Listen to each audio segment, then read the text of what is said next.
podcast Senang Sinau. Meski terbatas, kita terus arungi hikmah tanpa batas. Bersama saya Latifah dan saya Vina, sahabat Senang Sinau.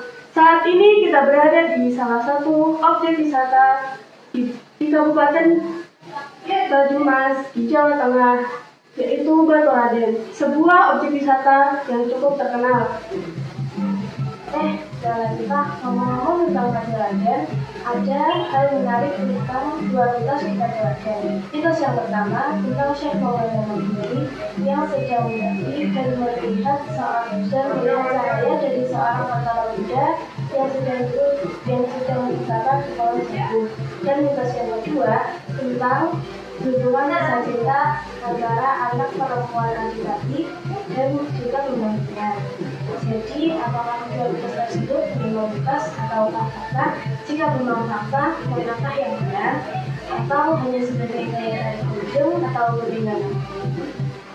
Nah, untuk menjawab pertanyaan Vina dan pertanyaan-pertanyaan selanjutnya, telah hadir bersama kita narasumber kita. Silakan Pak untuk memperkenalkan diri. Perkenalkan, nama saya Mas Turi. Saya karyawan dari objek wisata Batu Raden. Objek wisata Batu Raden adalah sebuah wisata yang ada di Jawa Tengah, terutama di Kabupaten Banyumas, dan salah satu menjadi daya tarik wisata nasional.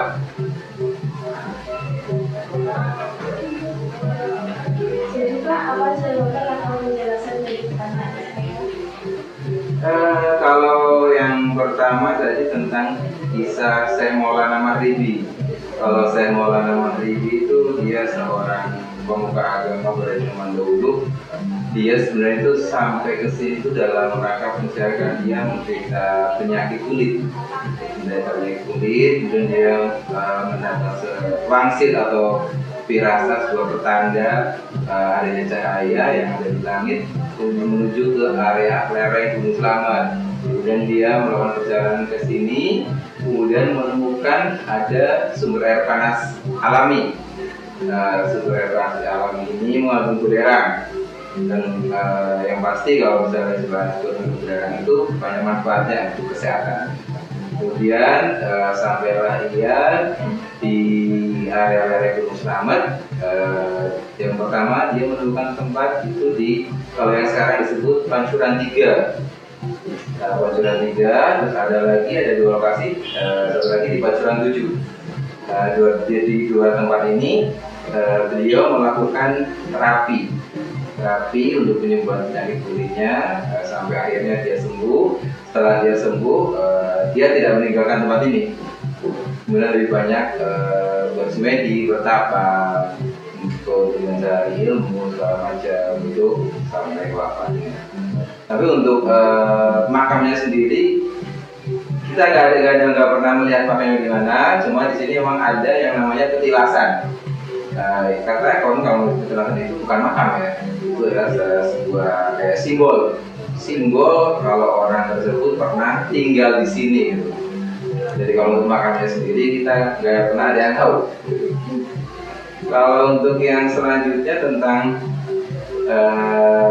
kisah Batu Raden.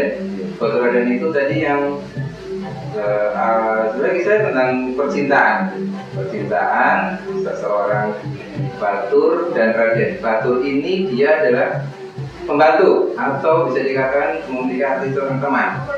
Dan Radennya itu adalah putri seorang adipati. Jadi yang namanya Raden itu nggak berarti harus selalu laki-laki. Nah, misalnya kan ada yang Raden Ajeng, Raden Ayu, berarti kan nggak mesti seorang laki-laki kan. Nah, ini jadi sang putri ini yang tokoh Radennya. Kemudian tokoh Baturnya adalah seorang penjaga kuda atau sering disebut Gamel. Nah, dan ini sang Gamel ini jatuh cinta dengan seorang putri adipati. Dan kalau merunut dari penamaan Batu Raden itu memang ada versi kisah nama itu. Baturnya itu seorang penjaga kuda jatuh cinta kepada sang Raden, artinya adalah putri seorang adipati. Dan kalau misalnya mau merunut, ini kan yang namanya legenda ya Pak ya, adik-adik. Namanya legenda itu biasanya banyak versi. Dan saya mencoba untuk berpegang pada salah satu versi. Nanti saya coba terangkan. Ini saya ambil versi dari kisah Raden Kamandaka. Kisah Raden Kamandaka. Beliau ini adalah seorang pangeran dari kerajaan Pajajaran. Dia putra mahkota Prabu Siliwangi.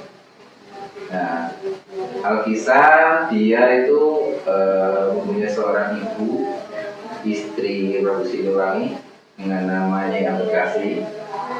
Dia itu sangat cantik dan baik hati. Dan suatu saat ibunya ini meninggal. Sang permaisuri meninggal, kemudian karena sedih, kemudian ingin mencari seorang pendamping hidup yang seperti ibunya, seorang wanita yang baik hati dan juga cantik. Nah, sang pangeran ini kemudian memilih untuk mengembara, untuk mencari pendamping hidup, mencari jodoh.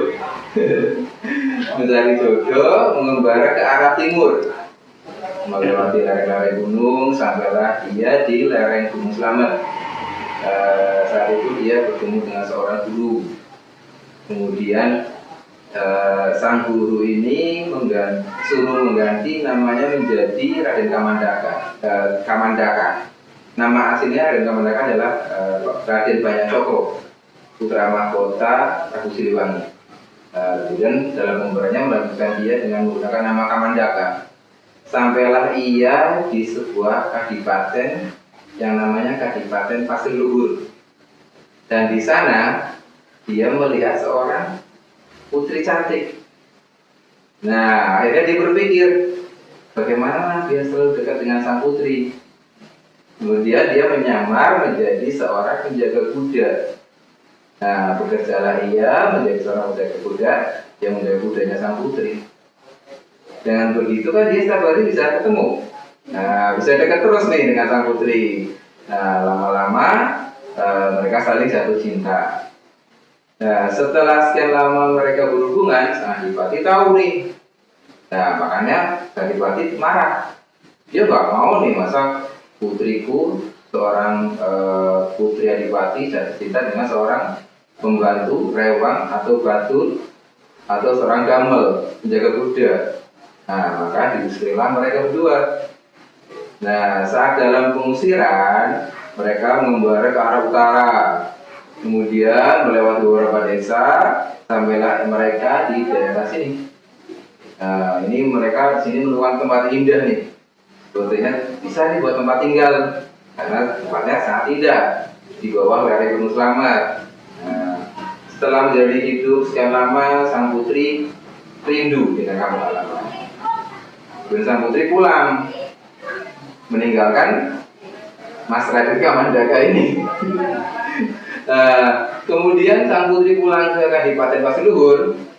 Di sana sudah menunggu Adipati Pulebahas, Adipati dari Cilacap. Dia ingin melamar sang putri. Nah, karena sang putri tahu kalau Adipati Pulebahas ini perang ini sangat buruk, sukanya berperang. Nah, maka menolak, tidak mau dijodohkan. Nah, karena sang putri menolak, kemudian sang Adipati Pulebahas dari Cilacap ini berusaha untuk menyerang Kadipaten Pasir Luhur.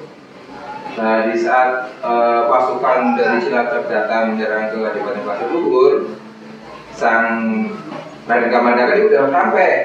Nah, kemudian membantu melindungi sang putri, membantu tentara dari Kadipaten Pasir Luhur untuk menyerang pasukan dari Kadipaten Cilacap dari Nusa Kambangan tuh. Makanya dalam perang itu kemudian dimenangkan oleh pasukan dari Kadipaten Pasir Luhur dengan bantuan Raden Kamandaka. Saat itu Raden Kamandaka menyamar sebagai seorang lutung kasarung karena dia pernah diwarisi ilmu oleh gurunya, sebuah jubah yang bisa merubah dia menjadi seekor lutung kasarung. Saat berubah jadi lutung kasarung, dia berhasil menikam Adipati Pulebahas dari Cilacap. Setelah Adipati Pulebahas dari Cilacap terbunuh, pasukannya mundur nih pulang ke Cilacap.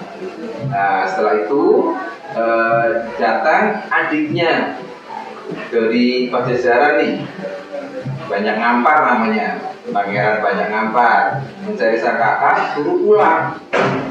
Nah, di saat itu terjadi, maka diketahuilah bahwa ternyata Kamandaka ini adalah seorang pangeran, bahkan putra mahkota. Nah, baru saja nih sang adipati, ternyata putriku dicintai oleh seorang putra mahkota, bahkan putra mahkota dari Pajajaran yang sangat besar. Nah, sejak saat itu kisah cinta mereka disetujui oleh sang adipati, kemudian mereka diterima di Kadipaten Pasir. Dan kemudian saat adiknya pangeran ini namanya Raden Banyak Ngampar disuruh pulang, Raden Banyak Cokro nggak mau. Ya, deh kamu pulang aja, biar saya tetap tinggal di sini. Karena dia sudah nggak mau jadi seorang raja, sudah menemukan cinta sejatinya di situ. Gini nih Kak, tempat ini kan awalnya jauh dari ramai kota nih. Iya. Bagaimana bisa tempat ini menjadi objek wisata yang cukup ramai? Boleh diceritakan asal usul dibukanya objek wisata ini? Begini, sejak zaman dahulu tempat ini sudah menjadi tempat yang indah. Dan dari sejak zaman penjajahan, orang-orang Belanda itu suka istirahat atau ingin mencari ketenangan dengan berkunjung ke sini. Jadi ini sebenarnya sebuah tempat wisata dari zaman Belanda, zaman penjajahan Belanda. Dan setelah era perang kemerdekaan, kemudian diserahkan ke waktu itu kan karena sistem pemerintahan masih belum sempurna nih. Kemudian yang menguasai daerah sini adalah dikelola oleh pihak tentara.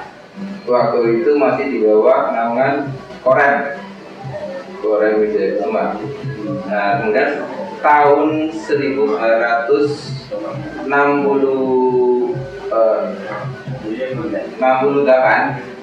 kemudian dari pihak Korem menyerahkan kepada Bupati Banyumas. Sejak saat itu dari Bupati Banyumas berusaha untuk merubah tempat ini menjadi sebuah tempat wisata yang bisa dikunjungi oleh masyarakat. Setelah itu kemudian dibentuklah sebuah panitia pariwisata yang untuk tujuannya adalah untuk merubah ini menjadi indah, penataan yang bagus. Dan pada saat panitia pariwisata itu mengelola Batu-Raden, dulu pertama dibuka namanya bukan objek wisata Batu-Raden, namanya dulu adalah Taman Tirtaria. Di asal-usulnya dulu ada namanya Tirtaria. Kemudian sejak tahun 1985, setelah panitia pariwisata menyerahkan pengelolaan kepada pihak pemerintah daerah, lokasi di sini diubah menjadi objek wisata Batu-Raden karena memang lokasinya di Kecamatan Batu-Raden. Lalu seperti itu. Kemudian sejak dikelola oleh pemerintah di bawah naungan Dinas Pariwisata itu pengelolaan menjadi semakin baik, terutama untuk pengadaan sumber daya, kemudian pemeliharaan tanaman, kemudian pengembangannya itu lebih tertata lagi.